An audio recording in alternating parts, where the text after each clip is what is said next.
இந்து மக்கள் கட்சியின் நிறுவன தலைவர் அர்ஜுன் சம்பத் ஆலோசனையின் பேரில் மாநில செயலாளர் KR சங்கர் தலைமையில் பீளமேடு பகுதியில் உள்ள ஸ்ரீலஸ்ரீ அரங்கநாத சுவாமி திருமண மண்டபத்தில் அடுத்த மாதம் வரவிருக்கும் விநாயகர் சதுர்த்தி தினத்தை சிறப்பாக கொண்டாடுவது குறித்து ஆலோசனை கூட்டம் ஒருங்கிணைந்த கோவை மாவட்ட பொதுச் செயலாளர் சந்தோஷ், கோவை மாவட்ட தலைவர் மாணிக்கம் முன்னிலையில் நடைபெற்றது.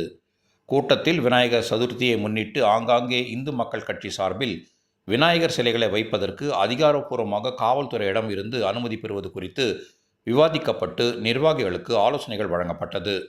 நிகழ்வில் மாநில தேர்தல் பிரிவு செயலாளர் காலனி சுப்பிரமணி, கோவை மாவட்ட இளைஞரணி பொதுச் செயலாளர் ஆறுமுகம், மாநில வர்த்தக அணி செயலாளர் மதன், கோவை மாவட்ட பொது செயலாளர் சிம்பு என்கிற சிவக்குமார், கோவை மாவட்ட இளைஞரணி தலைவர் கார்த்தி மற்றும் கோவை மாவட்டத்திலிருந்து பல்வேறு பொறுப்புகளில் இருக்கும் நிர்வாகிகள் கலந்து கொண்டனர்.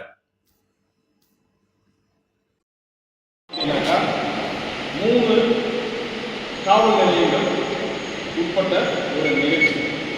ஒன்று சிங்கானல்லூரில் அப்படின்னாக்கா 12 சிலை இருக்குது.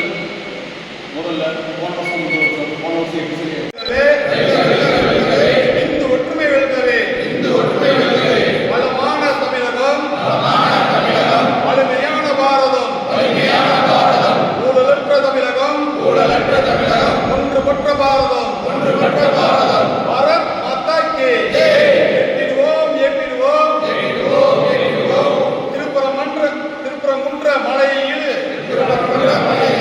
தீபமும் ஏற்றிடுவோம். தீப தூணில் தீபம் ஏற்ற ஒன்றுபடு